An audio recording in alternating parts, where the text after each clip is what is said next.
two speakers here. And tonight we have, we often have, three speakers, but tonight we decided to have just two because they're two that are going to teach us things that we need to know. So don't laugh, Luis, it's important. I was just talking to you earlier. That Luis's talk is changing from one camera system to another, and then the problems he had with it, and what things you have to deal with. And we're all at some point will get another camera, and so it's this will be a very useful talk that and Tom has spoken here before too, and you're going to unlock the mystery of the histogram, which we all see. Some of us use more than others, but it's you're going to explain why it's a useful tool. Yes? Yes. So this is my check of my audio. Can you guys actually hear me? Yeah, now we can. I haven't been on a Zoom. I've been doing Teams for so long now that it's like Zoom is just a foreign application to me. So yeah, so I'll present a bunch of technical things that I don't know what I'm talking about, and you guys can take it for what it's worth. As long as you sound like you know what you're talking about, that's all that counts. That's a good goal. Yeah. All right. So we're going to start off with Luis.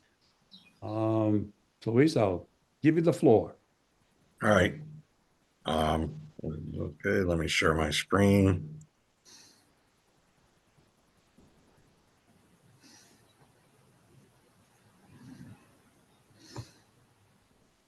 All right. You guys can see that, right? Yep. All right. So basically, my topic is, as Andy said, is transitioning. I mean, I started with taking underwater photos with a TG6 with a pair of video lights, a pair of solar lights. And then I moved to one solar light, 2500, and the backscatter mini flash. But there's obviously limitations when it comes to compact cameras. And then for my 60th birthday last year, my wife and son decided that I needed an upgrade. I needed more work, basically. Learn again. So they got me a DSLR. I have a Canon EOS 6D Mark II with a 100mm macro lens, a Icolite housing and flat port. And when they first got it, it was only one Icolite DS160 strobe, and it's all electronic trigger. It's not fiber optic, because the Canon, that particular model, doesn't have a flash, so it all has to be electronic in order to trigger, or you have to put a separate system. So basically, the biggest thing is when you go from one to the other is that, as you can see, is the size and the weight. I mean, everybody that has or has seen a compact, the TG6, for example, or TG5, any of those, even on a backscatter tray with two handles, is very compact, and it only weighs about 10 pounds out of the water. So it's not difficult to handle or maneuver. Plus, it's not as non-streamlined.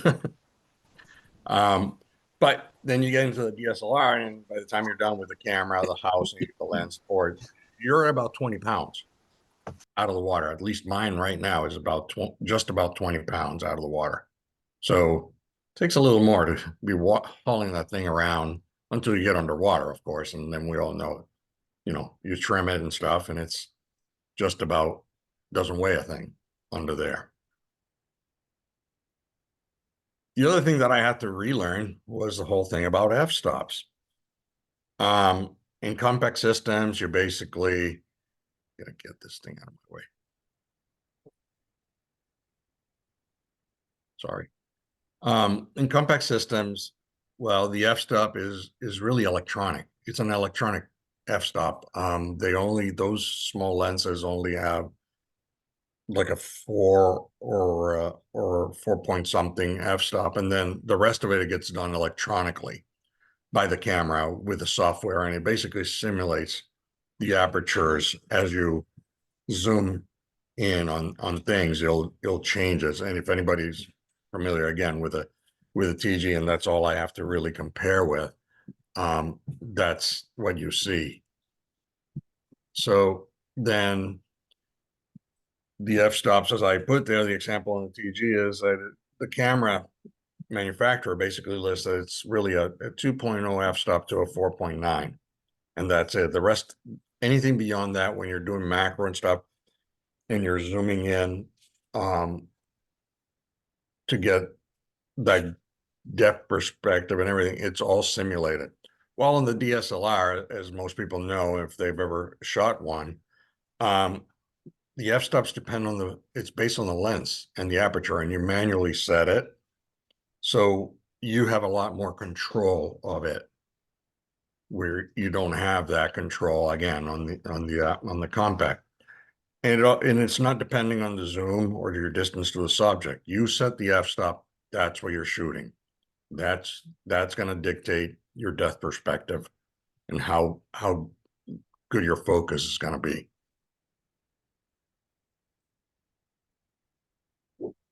The other thing I had to relearn is that I hadn't done in ages was shoot using a viewfinder. Most compact cameras, you're not looking through the lens, it's angle above, or you are using obviously the back screen, and you're shooting off of the back screen and whatever you see off the back screen. On the DSLRs, obviously the advantage is you are actually looking through it. You're looking exactly what your lens is seeing. And you can actually even manually, as a lot of people know, is you can press different buttons and actually get it to show you how dark or how close the aperture on the lens, and you'll be able to see it better. You can use, obviously, a lot of them have a live view mode, and you can see the screen in the back if you wanted to shoot like that. But I find that going back to the DSLR, it was more intuitive to me to go back to looking through a viewfinder. I felt more comfortable doing that than looking at the back of the camera, the back of the housing, and looking at the screen.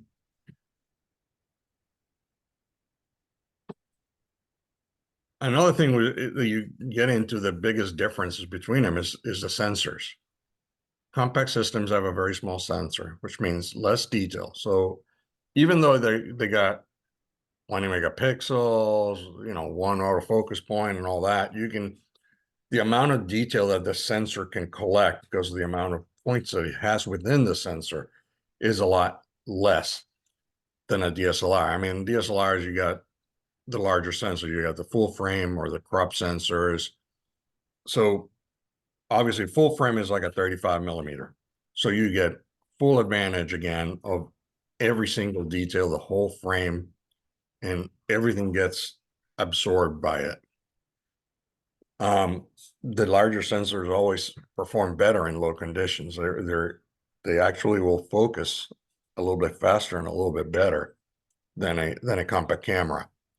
My Canon has 26 megapixels and 45 autofocus points that you can program, or you can go from any end of the whole screen. So it kind of gives you a lot more movement and advantage, and you can focus on different points within your screen. The shutter, well, compact systems, again, you can customize them, but they're mainly made to do aperture or shutter priority, where you only choose your ISO and all the other settings. The camera chooses the ISO and you choose and some other settings. Like, I mean, if you put it was a TG, which I was shooting, I was doing aperture priority, which was the recommendation.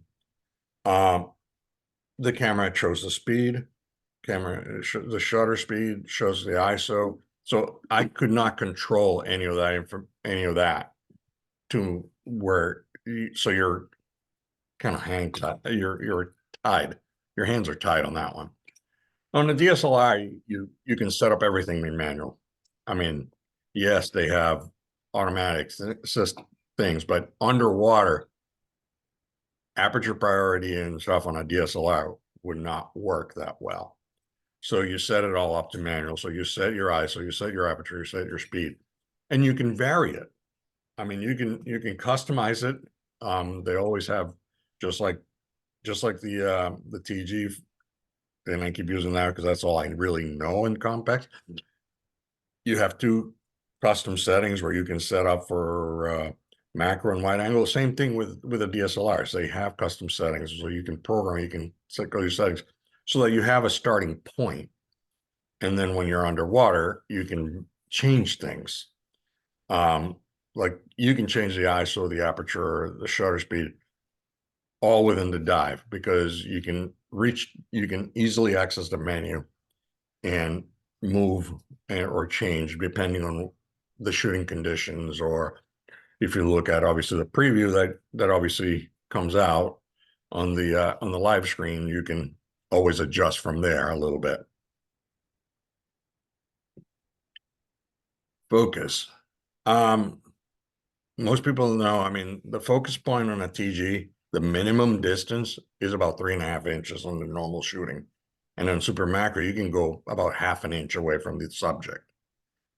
I mean, that is crazy. DSLR, at least on mine with 100mm, the best I can get is 6 inches. If I try to get any closer, it's not going to focus. I mean, I can get further out, but what I've found, especially up here when we're not shooting nudibranchs, in the last couple of dives I've done, we've found sea ravens, and all I can get is an eye and part of the mouth with 100mm macro, because it's just a big animal. So some of the lessons I kind of learned on all this is going to a DSLR. You're committing on your dive to either use macro or wide angle, because the lenses are completely different. You're not using just one lens. The ports that attach to the housing are different.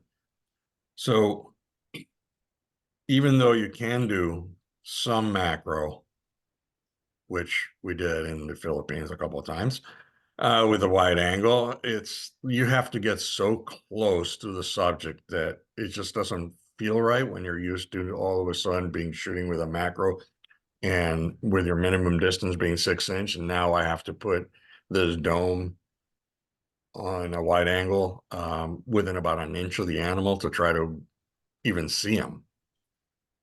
So you're committed. It's basically what I'm saying. I mean, you make a decision before you get in the water or the day before. Ability to change the autofocus points and locations and the number of points for the sensor to use is definitely something I have to learn. You don't have to use that middle point. You can set it so that it's a little bit off so you could do 6 across and 2 or 3 up and down vertically, so that anywhere within that it'll focus on the subject. The fact that with the DSLRs, you're not subject to pressing the shutter halfway to focus like with compacts. You can set, and I would say probably just about every single DSLR can do it. You can reconfigure to back button focus, and that is definitely a game changer. In my case, you can do it for you can have it set so that when you press it, it's for one shot, or you could have it on servo. So if the subject is moving, it still continually focuses as long as it's within that point or original point where you picked it. And you'll keep taking pictures with it in focus. Changing from single focus to servo, which is what I just said, it's it's very different. And I've found it, even with the surge, to be helpful, because the camera comes back and tries to pick it up. Even as you're getting pushed a little bit, if it's still pressed, it'll try to adjust. And if it does it fast enough, the shot's there. If it doesn't do it fast enough, depending on the, how the water is and stuff, it'll change. The other thing was to understand, I had to relearn. Well, I had to learn where all the buttons are in that housing and what they do and what the different functions do and how to change them easily underwater. And once you figure that out, it opens up a whole world of being able to adjust, whether it's your ISO, whether it's your f-stop, whether it's your not as much the speed in the shutter, because I always want to have it. I mean, I could, but I always have it set to the maximum that it'll sync my strobes with, which is 1/100th, 180th. So,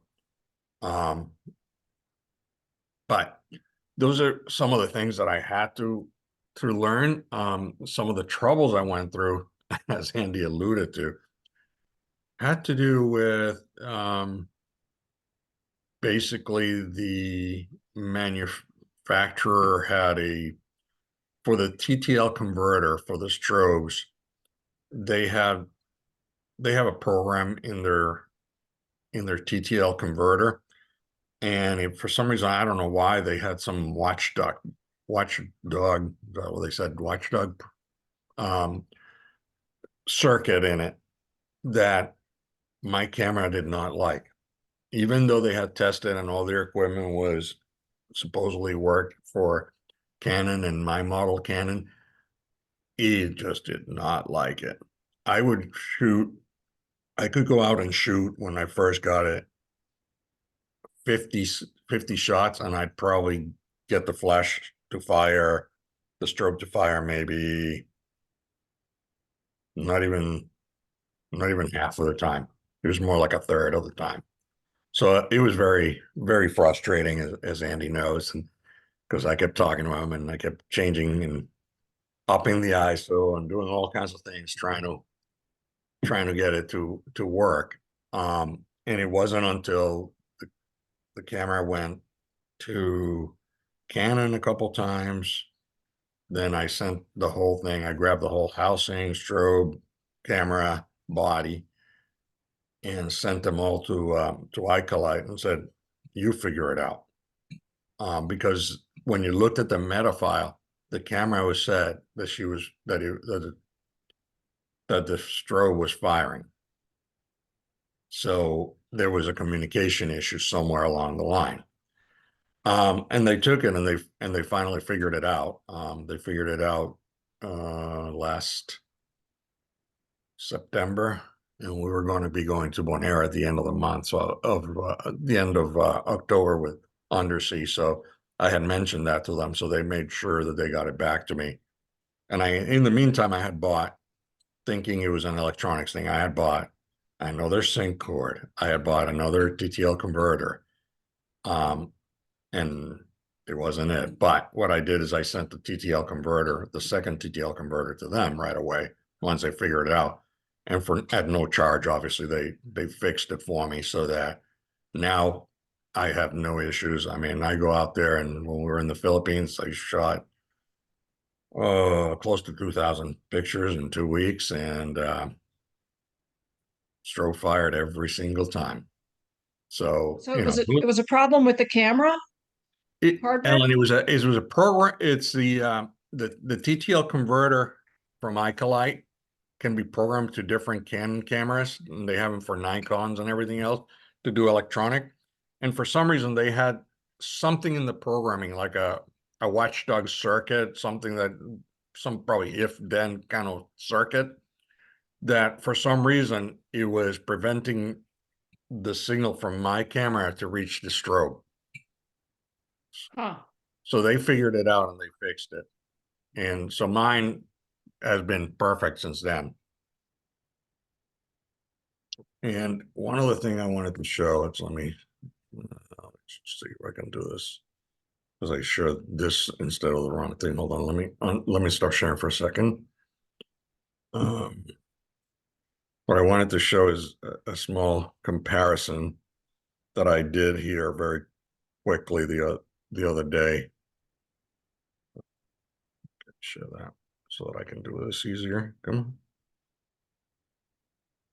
on. Nope. Okay, what did I do wrong now?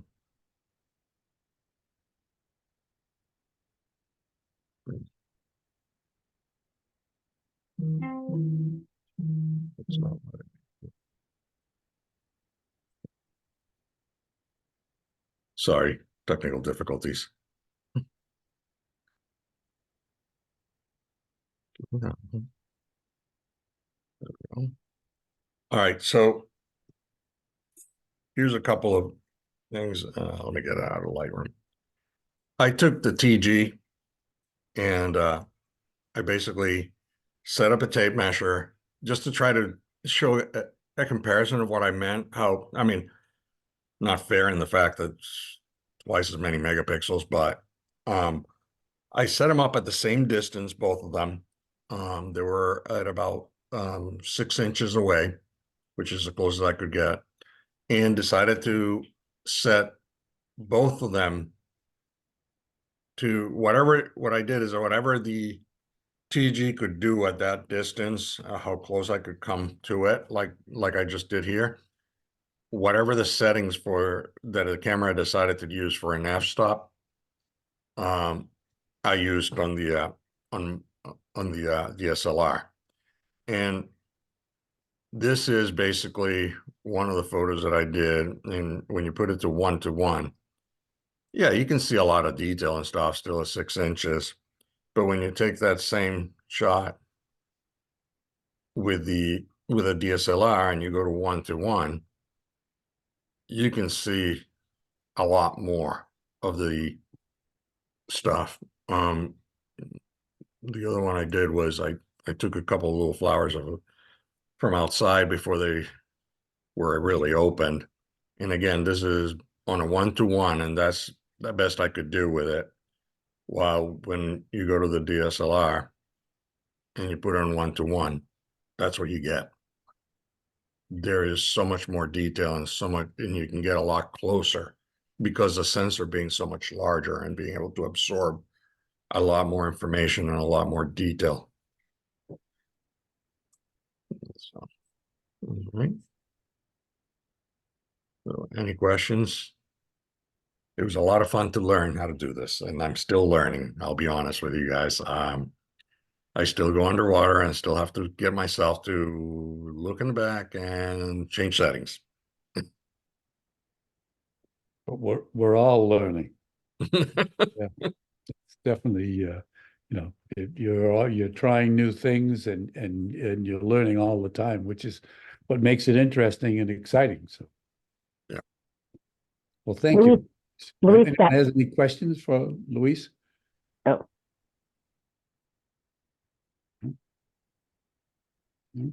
Now Becky's talking, but we can't hear her. Sorry. You said you had a 100mm lens. Do you Yes. have other lenses that you're using as well? I have the 100mm macro lens and I just got, and I used it in the Philippines, an 8 to 15mm wide angle with an 8-inch dome port. Nice. Yeah, it's kind of funny. You're trying to get close to the things. It's like I'm still not there, and you get all this other extraneous stuff that you're not used to. Are you finding it hard to commit to a lens? Yes, depending on, I mean, up here, not as much because I don't think, I mean, I'm sure Dawn would hit me in the side of the head, but because she likes wide angle, but I'm not convinced in wide angle yet. And I've found even in the Philippines, I found it much easier to shoot macro than wide angle. That's true. Yeah, Which is, I can say with wide angle, you have to balance a lot more. You have to deal with a lot more ambient light and, more, where your strobes are pointing and stuff like that. Whereas macro is a much smaller ecosystem you're dealing with right in front of the lens. Yeah. Right, yeah. You control everything with that. Right. Yeah. Yeah, no, You're and supplying.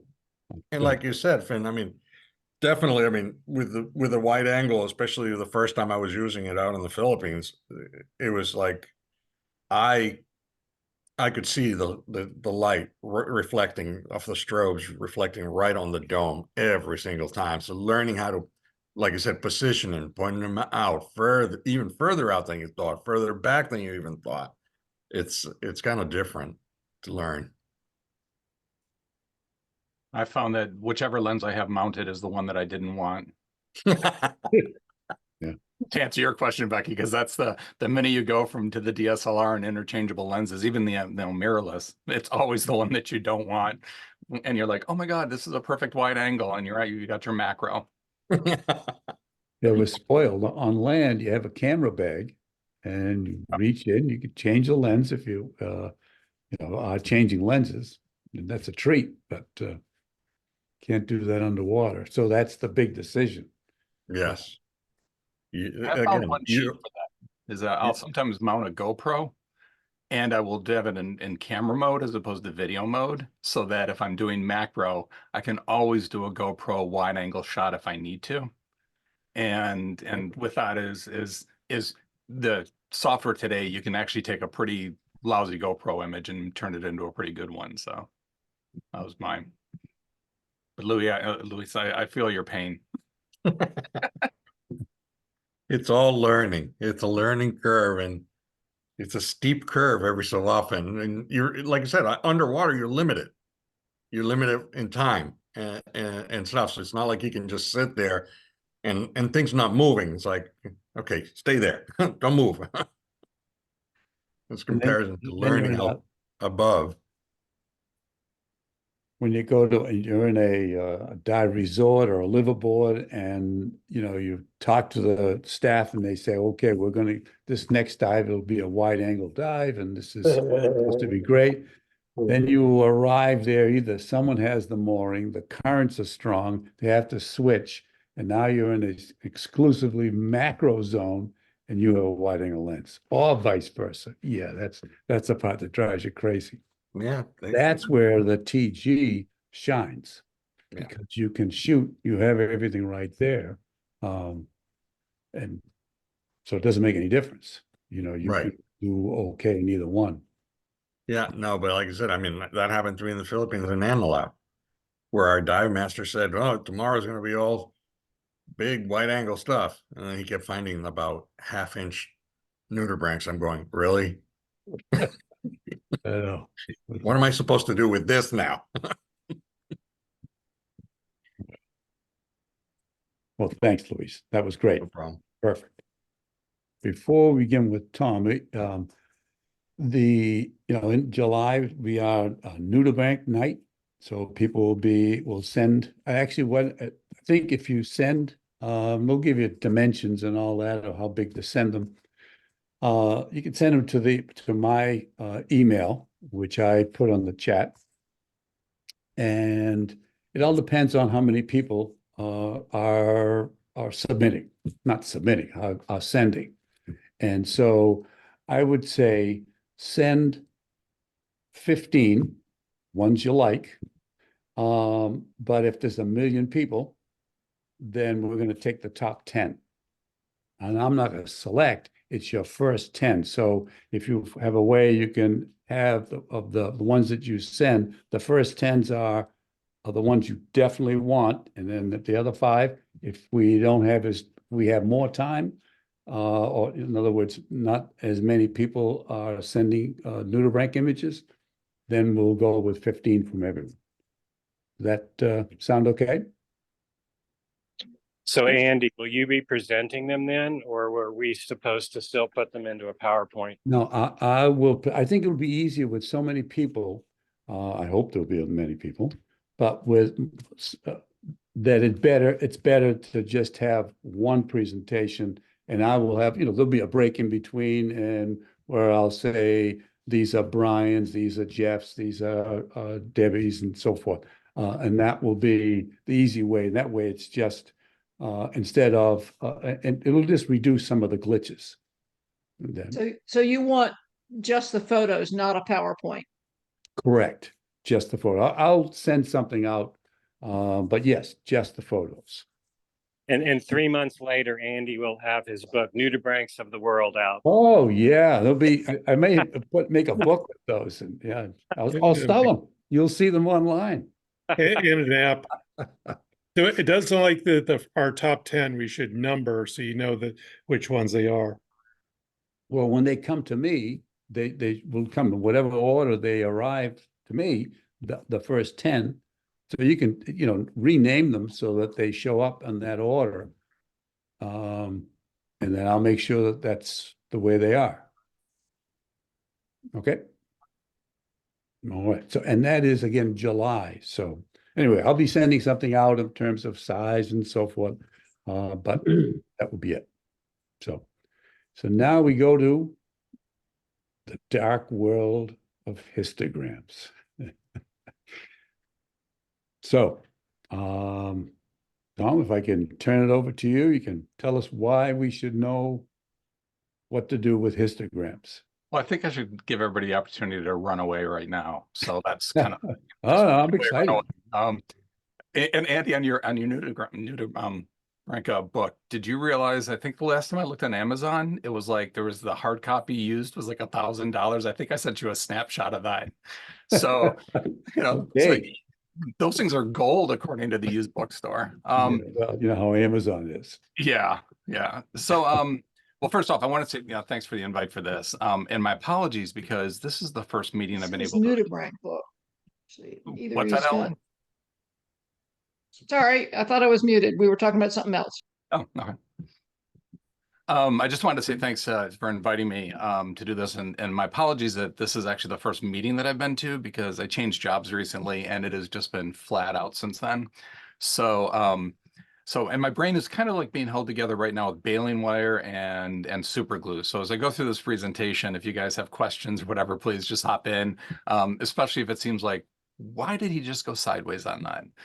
I'm going to start sharing my screen, but essentially what I was going to talk about tonight is histograms. And before I get into it, I kind of want to ask everybody, you guys can pull yourself off on mute and whatever. How many of you actually have the histograms enabled on your camera right now so that when you're taking pictures, you're seeing the histograms at the same time? I'm curious. Yep. My land camera. Land camera? I do underwater. Yeah. So how many don't? How many okay. Are the reasons that for those that you don't, are the reasons that in terms of you're not familiar with it, you don't see the value in it, or you haven't figured out how to do it on your camera yet? I haven't been interested in it. Okay. That's all right. It's a good thing because there's look at the histograms and as I kind of talk about this a little bit, is there isn't the apparent value to it when you first look at it and you're like, well, what is the histogram actually doing for me? And hopefully as we kind of go through this and I talk a little bit, I actually find the histogram is one of the most valuable features on my LCD display. And I every photo that I take, I'm always looking, we all, the title of my thing is what, chimping. I'm chimping to, using histograms for chimping. And I don't know if you guys know the term chimping, but that's basically when you take the photo and you look at the back, now that we've got digital cameras instead of film ones, we can, we can cheat like that and say, okay, did I compose this right? Did I get the thing in frame? To Louis' point is, were my strobes in the frame? Were my strobes giving a bunch of backscatter because they were too close because I was on a wide angle? And I probably chimp now less for composition and less for, did I get this right? As opposed to looking actually at the histogram. The histogram is one of the first things that I actually go to. And so let me, I'm going to start sharing and I'm going to have to switch screens here for a minute. So the first thing is let me start sharing. While you're doing that, one reason that I often turn it off, I mean, I don't have a DSLR, I've got a 4/3 and the screen size is not that large. By the time you put the histogram on it, there's just such limited real estate.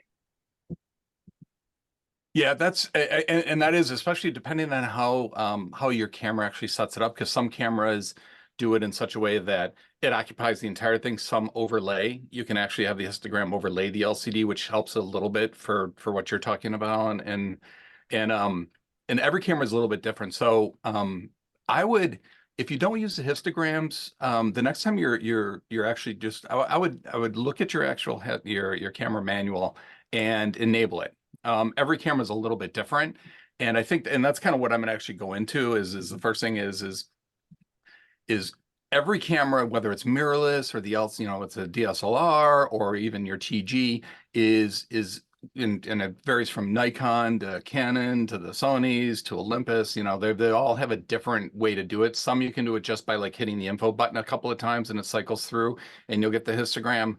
Other ones, Nikon especially, you've got to go into the menu to enable the type of histogram, the histogram, so you can actually see it. And for those of you that have, you're listening to this conversation going, okay, but what is a histogram? A histogram, and I'm going to talk a little bit more about that, is that funny little squiggly lines that you see, and it looks like it literally is a statistical histogram. But we refer to them as photographic histograms.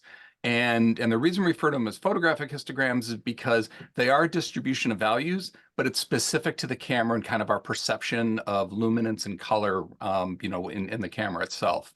So first thing is what's the purpose of it and how do I actually use them is it's really two reasons. The first reason that I really use it is to minimize the errors that I'm making when I'm actually out there. So I am chimping when I'm underwater. I'm looking at the back, and even though it's a small LCD, and depending upon the window that I'm looking through to see that kind of small LCD, I am able to tell whether or not I'm overexposing it or underexposing it, and whether or not the exposure of the flash that I've used has given me most of the information that I need, so that if I come back into post, I've really kind of maximized the possibility that I can recover any errors that I made in the field, because I've given myself the most information about the collected about the exposure information. And it's fundamentally, that's what a histogram is telling me. A histogram is telling me a lot of information about how I exposed it, and it's also, when we get, I'll show you a little bit, and did I expose the right things?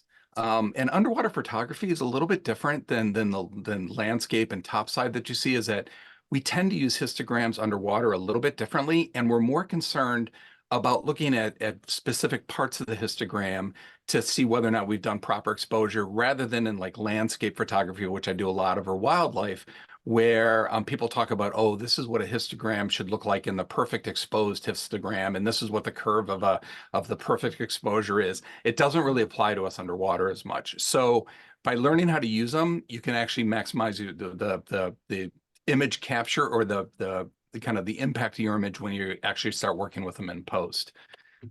So as I said, kind of the first thing is when you're actually looking at like where are the histograms? So on the camera, as I said, it'll look something like what I've got here on the kind of the top left of the Nikon and the D800 one. And I think, Ellen, you're the one that mentioned that that tiny little histogram that's sitting there where you can see kind of the curve in the white just below the Nikon D800 label right there. It's a pretty small piece. It's a pretty small image when you're actually underwater trying to look at the display. But that little bit of information, as you'll see as I talk about it a little bit, actually is very, very useful. And in Lightroom, I've actually got a screenshot here of Lightroom. Lightroom is you'll see the histogram in the upper right-hand corner. And again, it's really valuable when you're doing post-processing to change exposures, to start working in your the different colors, maximize the impact of colors, how our eyes perceive it, because our eyes have preferences for different colors. And you can actually adjust that in post as well. So again, I kind of go back, depending on your brand, is look at your manual. Somebody once asked me, and Becky, I think actually I made a comment to you on one of your Facebook posts. I actually always carry my manual with me, except when I'm underwater. But I carry it to the dive site. I carry it when I'm out doing landscape, because they're so complex, the cameras these days, that you almost always have a question, and it's worth having for me, it's a printed manual or on your Kindle. So that's kind of like a little bit of a side advice before I get into it. So rules of histogram. These are my rules. There's a lot of ones out there, but my first rule is don't use your camera's LCD brightness to determine proper exposure. fundamentally, by using your LCD, you can really end up with less than perfect photo as a result, which leads me to rule number 2 about don't using your LCD is don't ever use your camera's LCD to determine proper exposure. So those are kind of the 2 basic rules. And then the third rule, of course, is always follow rules number 1 and 2. Because I have done this where you think that you've got the great thing, you're looking at the exposure, and you're in a bright sunlight of in the shallow waters of the Caribbean versus the dark, on a night dive looking at it, and your eyes are perceiving luminosity differently than what you're actually, depending upon the situation or the environment that you're in. And that actually brings up something I want to talk about later, is the difference between the concept of luminance and luminosity. So you've probably heard these terms kind of like changed, interchangeably. Luminance is really kind of an absolute value of light that's coming off the object, whereas luminosity is our perceived brightness. And our perceived brightness actually changes depending upon the environment that we're in, which is why I find the histogram so valuable. For those of you that have saw my talk before on kind of the mind's eye, I did it here. I also did it at Sea Rovers. Is you may have seen this particular slide before. And what I'd like you to do is, depending on how big your screen is just to take your hand, and you can see everybody can see the vertical line down the center. So I want you to take the edge of your hand and I want you to block out the vertical line, and then just look at it it's easiest if you do it with one eye so that you're not, you're actually holding it. Now, looking at the left side and the right side, they're the same value of gray, aren't they? If you take your hand away, one side looks darker than the other, doesn't it? And that's because your eyes actually adjust for this perceived luminosity. And the only difference in here is that there's a slight edge adjustment right where that line is. The sides are exactly the same. The center has a slight edge because of the way we detect contrast. And the reason I bring this particular illusion up is because what it does show you, if I'm looking at an LCD screen on a night dive, I don't know if you guys have been like, if you've ever been on those night dives and you're looking at it going, how do I turn this brightness down? Not only is it bugging me and it's hard to see because the minute I take my eyes away, I've got to kind of readjust to like looking for the night critters, but I'm actually lighting up everybody else's photos as a result. But then in the daylight, you're looking at that exact same brightness LCD screen. And because you're in a bright environment, it appears dim. It's because your eye actually adjusts for that. It's the same concept of, if you look at if you think about like TV screens, what color is a TV screen when it's off? Is it black? Is it kind of like a really charcoal gray? It's usually kind of a charcoal gray, right? That's why we see it. And yet when you see a movie or you're watching scenes, that screen is actually capable of this deep, dark blackness, right? This rich blackness in certain areas. It doesn't show the charcoal gray. It shows blackness. And that's because of the way our eyes perceive it.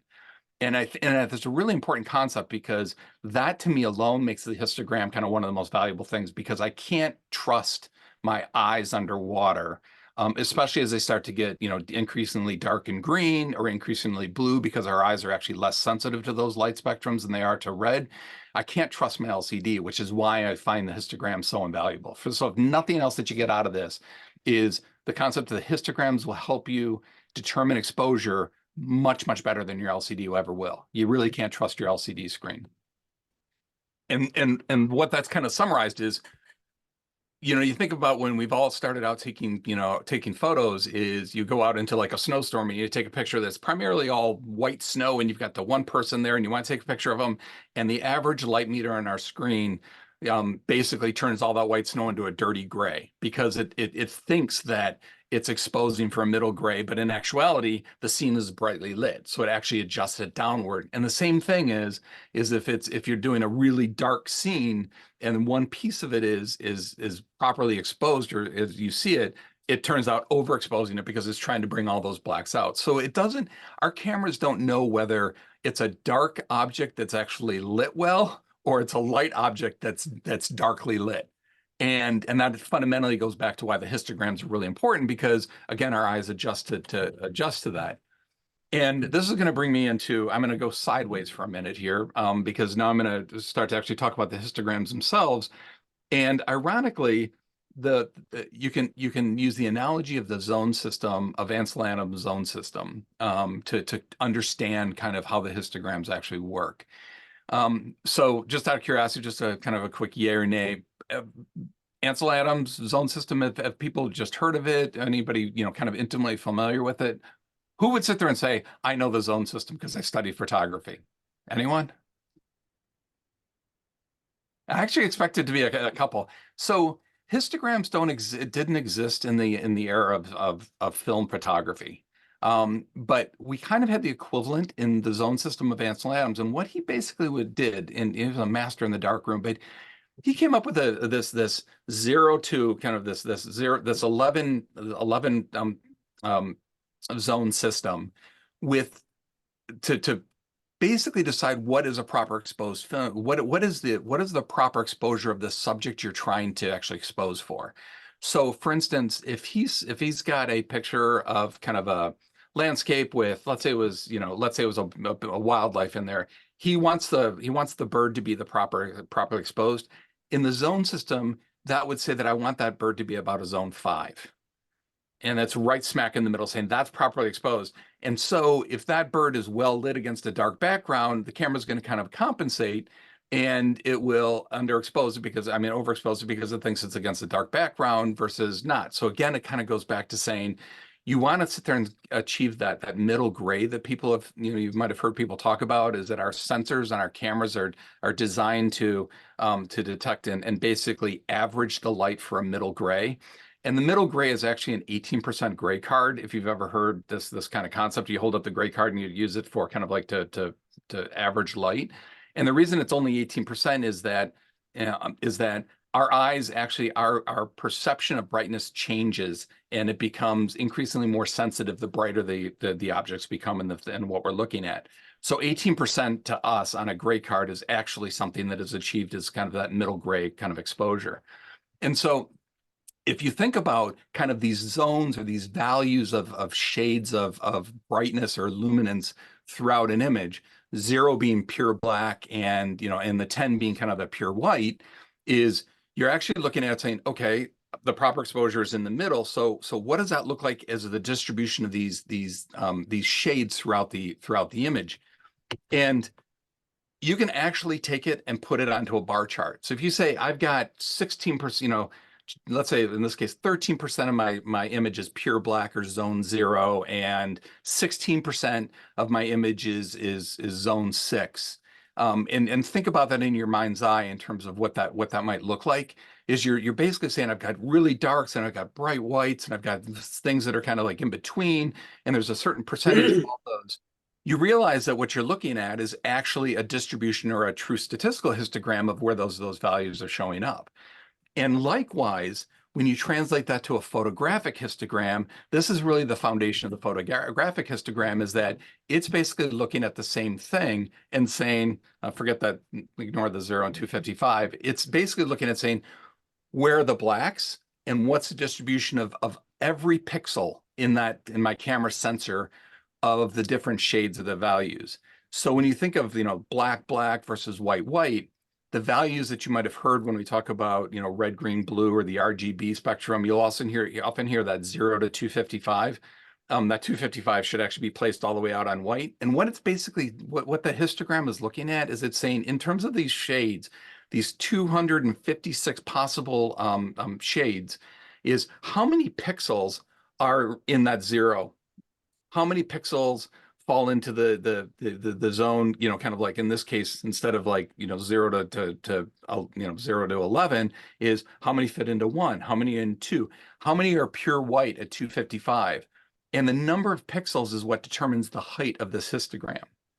Now, ironically, if I took the same photo that might be we all export our photos and we export them in, and we turn around and say, oh, I wanted 1200 pixels by 1600 pixels is ideal for Facebook. And yet, if you use the same thing and you look at your pixel on your 45 megabit camera, it's like 5,000 pixels by 8,000. If I take that exact same image as we perceive it, but apply a histogram against it, the histogram shape will look exactly the same, but the height of it will be different because there's not as many pixels in every one of those. There's not as many of those shades in every one of those pixels as it captures the image. So the height is less important than the shape of the distribution from left to right when we're looking at these histograms. And what you're looking at here is kind of what I'll often refer to as, the quote, perfect exposure. And we'll talk about that in a minute. And what that essentially says is most of my values are in the center of the image, and I've got a lot of information about the image in areas that my sensor is able to capture. So if you actually think of kind of like the translation of the zones to the histogram, I think this diagram does a pretty good job. If you're looking at, something that is a very brightly lit, snowstorm type of a thing, that's when we start using exposure compensation. And as you decrease or increase the exposure compensation, because let's use a snowstorm example. If you're taking it, it basically wants to average it, and it wants to make everything kind of gray in the snowstorm. So what you're actually going to do is you're going to actually increase the exposure compensation, because you know that the greatest number of values is not at 5 according to the zone system. It's more at the 8 or the 9, because it's white. It's white snow, white predominantly throughout the image, and so you're actually changing it to give yourself more information and to know and recognize where those shades tend to where they tend to be distributed throughout the image. So that's kind of the tie-in between the zone, the exposure compensation, and the histogram is what you're looking at. Is you do look at it and say, what am I actually taking a picture of? Am I taking something, a primarily bright object, a primarily dark object? And what is my camera going to think it's supposed to be doing? So there's different types of histograms, and I'm not going to go into all the different ones. I'm going to concentrate primarily on the luminosity one. But the reason I bring this up is because what we're talking about with histograms is projected light. And we've all, and that's where we hear about the red, green, blue, and together the projected red, green, and blue together, produces the white light. So when we're looking at the histograms on a camera, or we're looking at the histograms in Lightroom, it looks more like what's down in that the lower right-hand corner kind of a histogram. And you can actually see the distribution of the colors and the color channels, so that when you start working in post, you can actually adjust channel specific to make something more green or more blue, or adjust the hue and the saturation, which is what you'll often see in the dialogue that you'll see up in the upper right hand corner, where it talks about like hue, saturation, and brightness, or RGB. And what that RGB value is, so if you think back to the distribution that I showed you before of 0 to 255. If you looked at a histogram of just an R of 138, what that would mean would be there would be 130. Think of it this way, and I am simplifying it. There's 138 pixels. 138 pixels are this shade of red, and 21 pixels are this green, and 142 are this blue. And when you put them all together, they create the color that you actually see. The hue and the saturation of the color that you see. So it ties the histogram, and the camera ties to the color, the color pictures that you see. And when you start adjusting in post editing the various colors and the color gamut, that RGB is really the values that you're seeing the most. So if you're looking at a histogram, and there's the values high on the R side, all that's saying is that there's a lot more pixels on the red than there is of maybe the green or the blue. So you would expect to see more red in the image, and you can actually, without even looking at without actually looking at the image, you can look at the histogram and see, am I right? And I'm gonna show you kind of an example of that in just a minute. The other way that generally when people think about histograms is they think of, primarily, and I'm talking in this case now about a luminosity histogram. So in terms of just, the distribution of the shading, if there's a lot of blacks or a lot of darks, you're going to see something like it's up on the top of that, where you see most of the values and most of the pixels and most of the information is falling in the blacks and the shadows or on the left-hand side of the histogram. And as you start to increase the exposure, you'll start to bring out more of the shadows. You start to get more into the midtones. So that's kind of the exposed to the left piece that you're starting to see. And then the quote ideal exposure, which again, this whole ideal exposure thing, and you'll see it when I look at a couple examples, applies more to kind of like topside photography than to us. In especially in New England, where we have a dark, kind of dark backgrounds, or we're doing night diving. Because there's such a variation between the subject lighting and the background lighting in terms of the tonal range, that there is no ideal exposure as we get into this. And then you'll hear, as we start to move and you start to increase the exposure, exposing to the right. And what they're really saying is you're exposing to the right of the average. An interesting thing as you start the way the files, the sensor actually captures it, is if you think about it, is what you're basically saying is, as I'm exposed more to the right, I'm gathering more information, because now I'm populating those pixels with information as opposed to the absence of information, which is the blacks. So when you're exposing to the right, you're actually generating more information about that image. And you'll often hear, if you have people talk about when you want to expose to the right, it's because you're getting more information. And if you have to do adjustments in post, you have more information to work with. Whereas if you've underexposed something, or is exposed very far to the left and it's your primary subject, and you try to bring up the exposure in post, you'll often notice that a lot of noise comes with it. And when I talk about noise, it basically is I'm talking about like grain, or kind of the pixelations that you start seeing in the images. And that's why because it's trying to interpret information where it doesn't exist. So you get more of a noise to kind of image ratio in the quality of the image. And then overexposed is you can actually see how the histogram is slammed up against the right-hand side. And I want you to compare that to the underexposed one, where the histogram is slammed to the left. And this is a really important piece when you start looking at the camera itself when you're underwater. And probably, if I said, I pay attention, the most attention to is where are the edges of this histogram of any image that I take, because I know if I've slammed up against the left, and I'll show you some examples, you have what you call clipping, which basically means that you either have no information in there, so you can't even extrapolate information if it's too dark. And if I've overexposed it, I've actually gone beyond what the camera sensor is capable of recording. So I can't even like pull back the exposure and get information about, detail in the image. So I'm paying really close attention to what's happening on the edges of my histogram, even more so than the shape or the center of the histogram. I'm more concerned about what's happening and how close they are to the edges of those histogram. Am I getting pure white, or am I getting pure black? Because ideally, I always want to be somewhere between pure white and pure black, so that I've got information to work with on the camera when I'm underwater. You can actually, a lot of people don't realize it when you look at the histogram, is you can even tell based upon the shape of the histogram what's going on in the camera, and what's going on in the image. And generally, if you have something that's just kind of flat and even lighting throughout, you'll see something like that looks like, you see this kind of like arcing on the top where most of the information is in the center. And then you've got information kind of falling off, or shades, kind of in the number of pixels of that particular shade kind of falling off to the edges, because you're pretty predominantly evenly exposed. High contrast shots, you tend to get this kind of binomial distribution where you get humps to both sides. Low contrast is something that you're basically bringing the edges of you're reducing the brights, and you're reducing the highlights, and you're reducing the shadows and the darks, and you're kind of scrunching it all together so that it's all kind of a very flat kind of feeling to it. Low key images are generally ones that are underexposed. This is probably the most important one, because and you'll see in most of my photos, and I don't, everybody does different things, but when I'm taking photos, especially of macro objects, especially of macro, where I don't want like flat even, I want like portrait lighting, you'll often see low key lighting in many of the underwater macro, because to me it provides a lot of contrast, and that underexposure with just the properly exposed elements of what I want to highlight in the photo comes out, and that's generally what I'm putting my strobes on.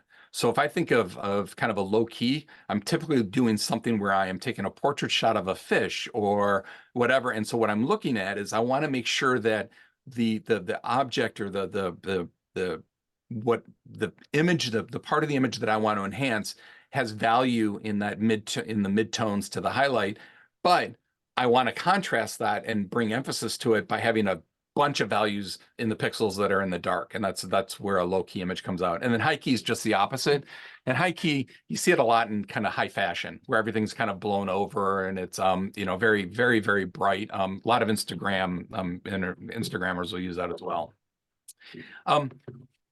In a histogram, this is kind of a key thing, is everything I've talked about is where is the distribution of the shades in the image?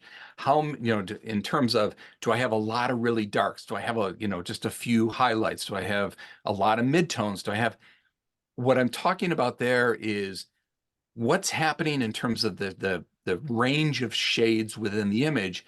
It has no bearing whatsoever on where those are happening. So looking at this image you've got in front of you right now, is if the histogram was tied to where the actual pixels were appearing, you would actually see, you can see that this person, the subject's face is properly exposed. You can see the flesh color, the flesh tones are properly exposed. If it was tied to where it is in the image, you'd see this great big hump in the middle of that histogram, but that's not the case. What we're actually looking at this is, it's a very dark image with the exception of what I wanted to highlight, which was her face. And in this case, you can look at it and say, yeah, I would expect the bulk of the image to have to basically fall off to the left-hand side of the histogram. And in fact, you can actually see how it's slammed up against the left-hand side of the histogram. That to me tells me that it's actually going to give me a rich black background. So in camera, I expect to see that. It also gives you the opportunity to look at it and say, do I want that to happen? Do I want to be able to bring out some of that, the background behind this person? In this case, I didn't. And I knew the shot that I was going for. And so now what I was looking for is there the right information showing up in the histogram for this picture? And I'm going to show you a couple images that show the same kind of thing. But if you look down at the histogram and you can see the red channel, and you see kind of the red part of the histogram, all that is all the reds, kind of the distribution of the reds. And then the blues is the distribution of the blues, and then the greens. What that's telling me is I've got some decent red information showing up. So, and it's larger than anything else. And flesh tones are primarily red. So if I'm looking at this thing, I'm looking at this going, the thing that I care most about this image is kind of the flesh tones and the flesh colors, and the reds are actually properly exposed, because I have a lot of good information in the center and to the right of the histogram when I'm taking this photo.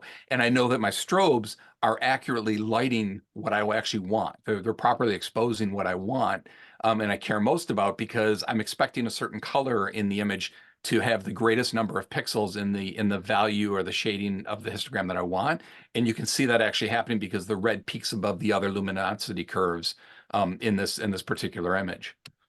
Any questions? I know I'm just kind of like rambling on, but stop me if you have any questions as I'm kind of going through any of this.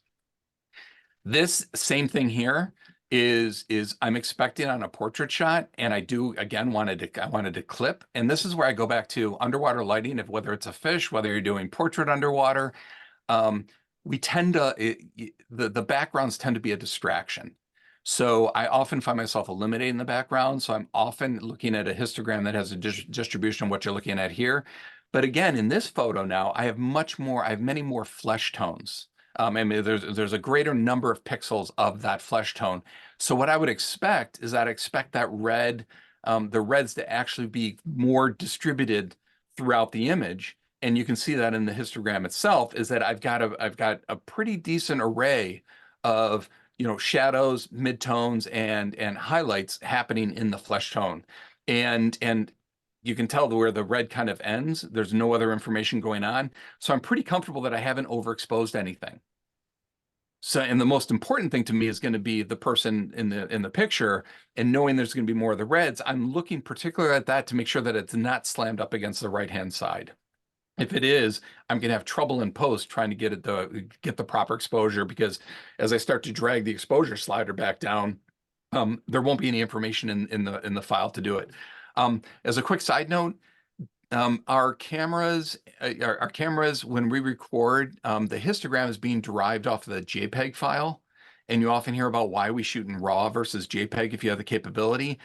raw files actually capture more information. So even though this histogram is showing a JPEG based off the JPEG of that image, if that red was right up against the edge, if I'm shooting in RAW, or it might even be slightly clipped on that right-hand side, if I'm shooting in RAW, I have the ability to pull some of that back because the RAW image is actually the RAW files able to capture more information than the JPEG image in terms of its color space. So just to kind of keep that in mind is that you do have a little bit more leeway on these clippings when you're shooting in RAW versus JPEG based upon what you're actually looking in the histogram.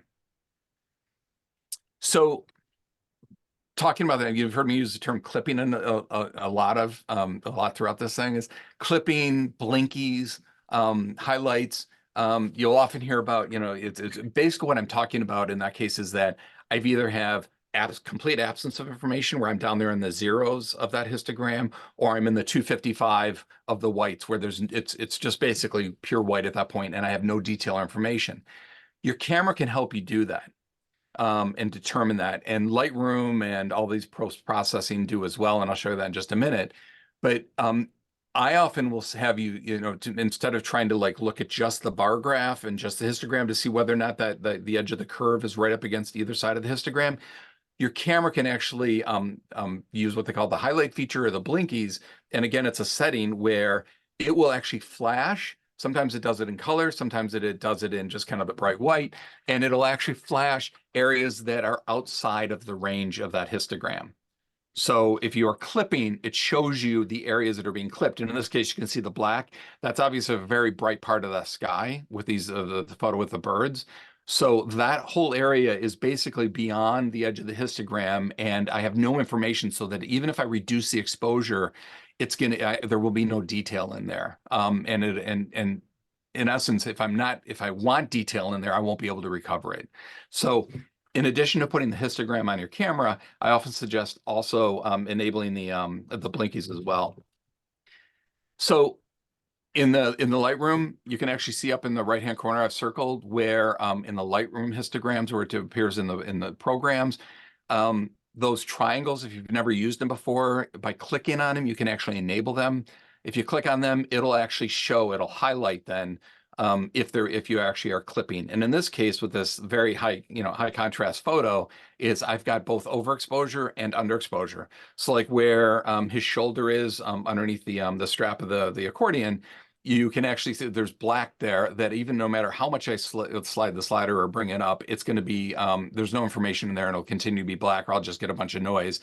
Similarly, I knew that I was going to have overexposure because of the way that I was setting this of the bright background that you can see, where no matter what I do with the exposure in post, I will not be able to recover that information because essentially it's been clipped. So I think Asla at one point had shown up. So this is a case of where I actually knew I was going to clip. And where I decided to clip on one side but not on the other. I knew I'm shooting with Asla is the primary subject of my image here, but I knew she was being backlit by the sun, and I'm shooting essentially into the sun underwater. This was at Back Beach. And so I expected in this case to actually see it clipping off onto the right-hand side so that the histogram is actually jammed up and actually being cut off because I'm losing information in that clipped area. But at the same time, as I'm looking at the camera, I'm looking at kind of the left side because I wanted to be able to bring out the detail of the dry suit. I wanted to be able to bring out some of the detail and not make her a complete silhouette. So I know that there's information there because I have not clipped the shadows and the darks to me. So again, kind of, I'm in the water looking at this going, okay, I haven't clipped off. I've got enough information in here that if I want to increase the exposure and bring out the shadows and the darker parts, I'm not going to do it in a way that creates a bunch of noise. But I knew by doing that as I was going to have an overexposure because of the sun, because the camera is only capable of a certain dynamic range like our eye. And this goes back to is kind of in this case, it's the exact opposite of that, is where I knew that I was highlighting for the anemone, and I wanted to make sure that the red of the anemone, you can see and this is another example of where I know my subject is primarily red. And looking throughout there, I've got a lot of red information looking at the histogram by the number of pixels in every one of those, 0 to 255 along the bottom. is I've got a lot of everything from kind of the starting in the shadows well into the highlights and well into the brights. So I've got a lot of good red information, but I also know that in the kind of the lower left-hand corner of that image is that was not a well-lit area, and I was expecting to actually see black, and it showed up in the histogram. But most importantly to me is I did not clip the red of the anemone. So to me, that is when it's a properly lit with artificial lighting photo that I can then maximize kind of my use in post-processing and bringing out and having the information that I need. So I've said exposing to the right a few times. Just a couple things about it is since the primary reason is that as you our perceived kind of brightness is not a linear thing. So when you're looking at those the histograms, luminosity histogram it's actually kind of calculating our perception of brightness. And because of the way that algorithm works is that by having more information on the right-hand side, you actually have more information within the file itself to actually pull out and work with in post. So in order to maximize your information is you want to start to load closer to the whites and closer to the brights by giving more information on every one of those pixels as opposed to the absence of information, which you can't pull anything out. It only really works for raw files. If you're doing it in a JPEG, they're pretty compressed anyway, and they don't have the full dynamic range. So you cannot adjust, there's really no benefit to exposing to the right of having the bulk of that histogram shape to the right-hand side of the histogram. And it only works if you don't blow out your highlights. So at the end of the day, if you expose too far to the right, you're now clipping and you've got what essentially is called blowout. And the other thing about you often, every camera has a base ISO, which you may or may not have, looked at when you've got it. But Canons, I want to say, are generally like 100. And Andy, I'm going to ask you because you're a Canon shooter, right? Is your base? Nikon. Okay, Nikon. Okay, because Nikon generally is around the 200 ISO for the kind of the base ISO. Canons often their base ISO is 100, and that's kind of like where it works best. Where the sensor is ideally calibrated to get the best information is at a certain ISO. You want the more that you work at that ISO, the more information you have, and the more that exposing to the right gives you better information in the file when you're done with it. And again, exposing to the right, and this goes back to rules number 1, 2, and 3 is they always look brighter in camera on the LCD if you're exposing to the right. It looks overexposed. Trust the histogram if you're not clipping it, or trust the blinkies that you've got the information there. So be confident that you can expose to the right and get as much information in that file as you can. If your histogram is telling you that you're safe in terms of that clipping to the right-hand side. So you're always kind of better to move the image, to move that histogram as much to the right as you can, because when you deal with in post, you have the most information to work with. Even if you want to tone the exposure way down or you want to create rich blacks, you still want to start with more information rather than the absence of it. So just a couple kind of final thoughts. I know we've covered a lot of ground on this thing is, again, never use your LCD to determine proper exposure because it's going to change depending upon the ambient. Yeah. What's that? Hmm. Oh, I thought somebody had asked a question. And the other thing is, as I showed you in kind of the images that I was taking the way I liked in terms of, portraits of fish or the macros is I often have a very dark background to create the contrast and create kind of that three-dimensional aspect to the image. And that happens because the way our eyes perceive contrast, we love contrast. So there is no quote perfect exposure anymore.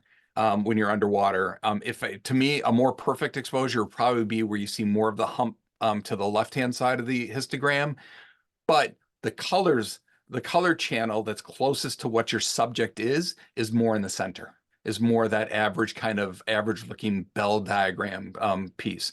So you can actually end up, if there's a perfect exposure in my mind, there's actually two perfect exposures. The dark for what I want to do to emphasize my image, and then the actual color channels of what I'm actually taking the photo of what I want to enhance in the image itself. So I feel that there's always two slides because you can never emphasize it enough, and repetition is the key to learning. So again, please don't use your LCD to determine proper exposure. And go with what you like in your post, in your images, as opposed to listening when people talk about, you know, proper exposures. Sorry about that. So I'm gonna jump out of this now and stop sharing. And I'll use this as an opportunity to take a breath in case anybody has any questions. But Tom, that was fabulous. When am I using my LCD screen for proper exposure? What's that? When do When? I use my? Always use your LCD screen for exposure. It's good to do. Yeah, it's good. Yeah. So you learned something. No, any questions at all? Because I know it's histograms are the things where they can either be very simple and you can use them in a very simple way, or you can see a lot of kind of the nuances of them and start getting into the color channels. And I find them, they're very valuable in post. And we didn't even really get into that is when you start adjusting kind of hues and saturations in order to create emphasis in the images. They become really invaluable in post to see what you're doing to the curves and where you are actually adjusting kind of the brightness and luminosities. Yeah, Tom, now you mentioned that. I mean, I noticed that you have them at one point, and my camera, they're usually a little bit to the left. I gotta still work my way to the right more. But when I put them in Lightroom, for example, they seem to be in a different position too. Yeah. So it's like, oh, great. Now what am I really doing here? And part of that is because if you're shooting in RAW, your Lightroom is actually going to be generated off the RAW file. It's a more true histogram, whereas your camera is always driven off of a JPEG. And the JPEG is much less information on both the ends. So there's a reason for that. The other thing is that there's two types of, and I didn't really get into the types of histogram, but the RGB histogram and the luminosity histogram is that the camera is often set to an RGB histogram, which is really the addition of all the color channels, whereas the luminosity is really the perceived brightness. And so it's not a one-to-one kind of like addition. It's actually an algorithm that occurs to give you that luminosity. So when you look at a luminosity histogram, it's slightly different than the RGB that you'll see on the back of the camera. But you can use both of them to kind of determine, am I clipping or not, which is to me the most valuable part about that. Yeah, I mean, that's the one thing that I try to do, and not to be too far to either end, but it's still a game in between. And going to your earlier comment about macro versus wide angle and lighting it, I would expect more of a bell curve on a wide angle histogram. Is that because I need a flatter, even field of lighting. And if I have anything other than really a bell curve, I've got hot spots. That's telling me that I've got a hot spot for my strobe somewhere. And you basically, because the histogram won't tell you where in the image it is, it will tell me though that it's not showing as kind of well even distributed lighting throughout the image. Something's going on that I need to adjust my strobe. So it's valuable for wide angle. And then I look for a completely different histogram when I'm doing macro, because I do want the peak, just inside of the blacks and shadows, but I want my subject of the macro image to be showing up in the center. So I'll see it as kind of bifurcated. Yeah, and I guess that's what I'm seeing a lot, is especially with the macro shots, like you just said. Yep. Is I see the bigger curve towards the left, and then kind of coming down and across, which does give it a lot more contrast, like you said. Yep. Which is to me, it's a more interesting picture. It's that kind of dramatic lighting makes things frankly, it's why on macro I often shut off one of my strobes. I like one strobe lighting for macro because it gives a very Rembrandt kind of photographic light and emphasis to it. So I'll often shoot macro, especially at night, on one strobe only. So the primary kind of long side will be in properly lit, and I can see that in the histogram, and then the rest of it is all in shadow or black. Any other questions? things.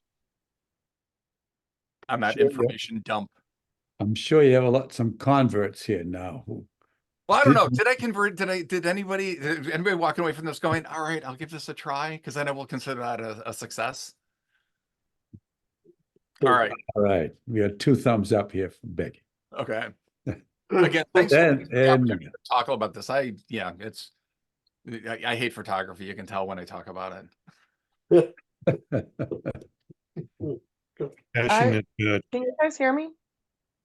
Ken, now, yeah, Yes. I can hear you. Yeah. Hey, it's the first time I've joined because I've had class for months and months on these days. But um, the answer is I learned a lot, and the reason that your talk compelled me is because I just was in Tiger Beach, and a friend of mine actually showed me the histogram and showed me what it's used for. And I honestly, I used to see that and used to be like, okay, whatever. I don't, Right. just kind of move on.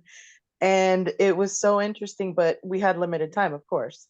So I learned a lot from you as far as the technical side. So I appreciate it. Yeah, I'm glad to hear that. When I first started, so again, it didn't exist in film, and and for those guys that have like white hair like me, that you probably studied more of the Ansel Adams and the zone systems and all these things, and you can manipulate in the darkroom, do all these things, and you, it wasn't until probably maybe 8 or 9 years ago, and I was a good 5 years into my digital. Oh God, I'm just dating myself. Let me rephrase that. About 5 years into my digital photography journey and going back to what you talked about, is you're always learning. The more I learn, the more I realize how much I don't know. Is about 5 years into it, I was like, holy crap, this is really valuable. In terms of like trying to figure out, did I get the right information? It took me 5 years of digital photography to figure that out. And then starting to draw the comparisons to how that really related to the zones, and understanding the fact that it's basically a distribution of values, of shades, of tonal values throughout the image. And that is, I wish I'd had it in film. It's incredibly valuable to have. I had a question, when you're shooting with strobes. Yeah. So do you, obviously if you're doing a macro with a black background, there's no point in looking at the histogram before you take the shot. Right. You're looking at it afterwards. And similarly, if you're not using strobes, you're doing a wide angle landscape type shot, then you would look at it before, I presume.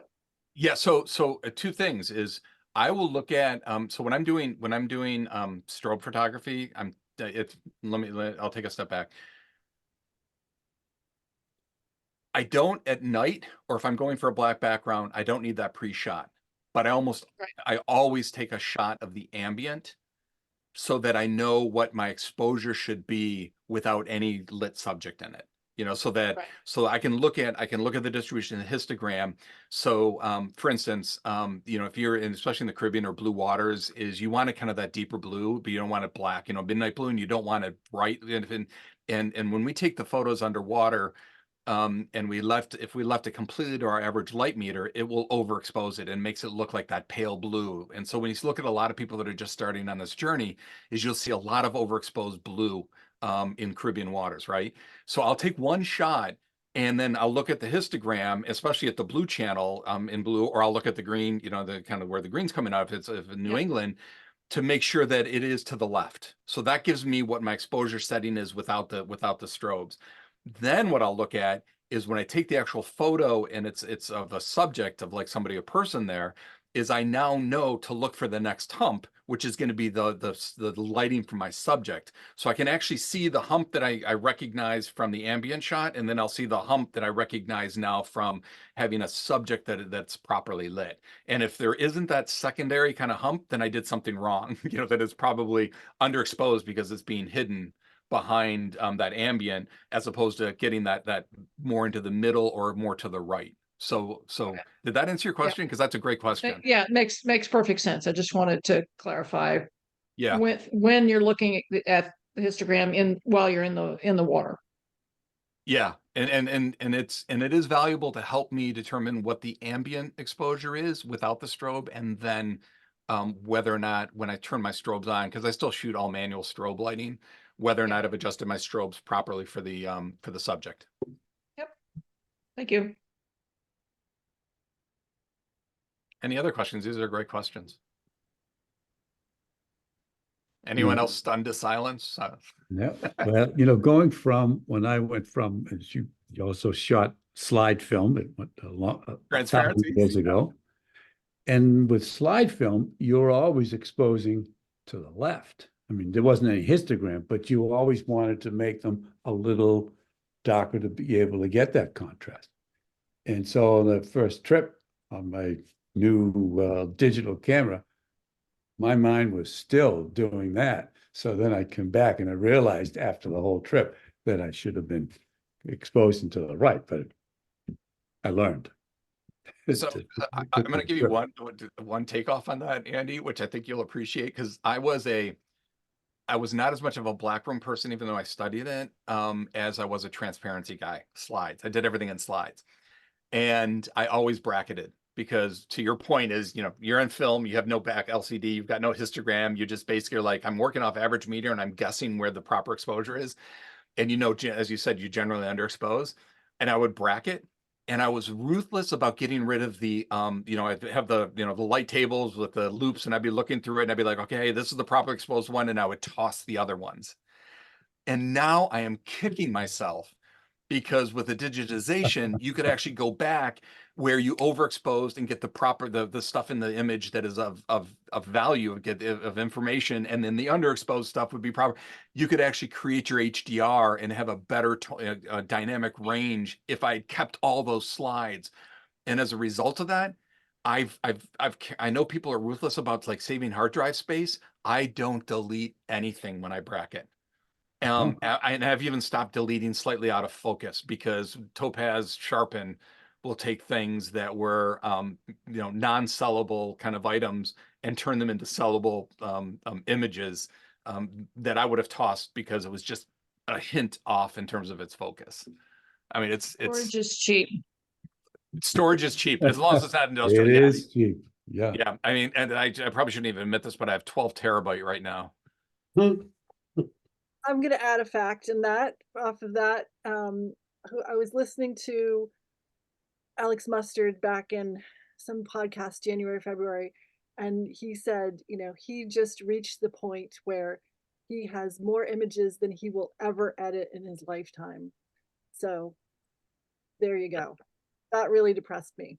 No, it puts you on a journey of discovery, because you're like, oh, hey, I don't remember this one, from 10 years ago. I should go back into that folder again. So there's a positive Oh, side to it. and then there's more than you can ever edit, but which ones are they? Right. Yeah. Right. And haven't you found that it varies? Like my taste of what I think is a good image is so different now than it was even just a year ago versus 5 years ago. And the style evolves, and this whole photographic journey, it's literally, the more I learn, the more I realize I don't know. So then those images from 5 years ago, why do you keep them? You don't? Oh, I totally rework them, because my post editing processes are much better. And by the way, I will be the first one to tell you that if I do something, I'm like, oh, that's a distracting element, it is out of there in a heartbeat. I am not a photojournalist, and I say that all the time, is I'm not a photojournalist. So things that are distracting elements in my images, I will cut out of there and use an AI fill these days just to fill in spots if I need to, because I don't want my viewer to be distracted by whatever that is. It's usually telephone lines, because I'm so excited about whatever I'm looking at that I completely forget that there's a guy standing there with an anti-something sign, in the middle, whatever it happens to be. You're totally blinded to some horribly distracting element because you're so enamored in what you're looking at. And then you get back and you look and go, where did that person, why was there a zebra in there when I wasn't shooting zebras? Someone is going to bring up AI, especially when you're talking about more photos than you could ever edit. Yeah. Any other questions? Again, thanks for letting me join, and I'm sorry that this is my first one this year. It's good to see all of you guys. Well, it's good to see you, and I thank you for this presentation. It was terrific. It really was terrific. And we have some converts looking around, looking at faces here. So good. And Luis, thank you for your presentation. That's it's a journey that we all have been on and are going on. So both of them were terrific presentations tonight. Thank you. Continue on. Thank you both. Thanks, everyone. And don't forget, send me if you'd like to participate in the Nudibranch Palooza. then that's in July. So send them to the email address. And then, and again, what I will do is I'll have, let's say someone's photos, but preceded by their name. So then when the next one comes, it'll be, Liz and then her photos, and then Julia and her photos. So anyway, thanks for tuning in tonight. And again, Tom, Luis, thank you very, very much for a great meeting.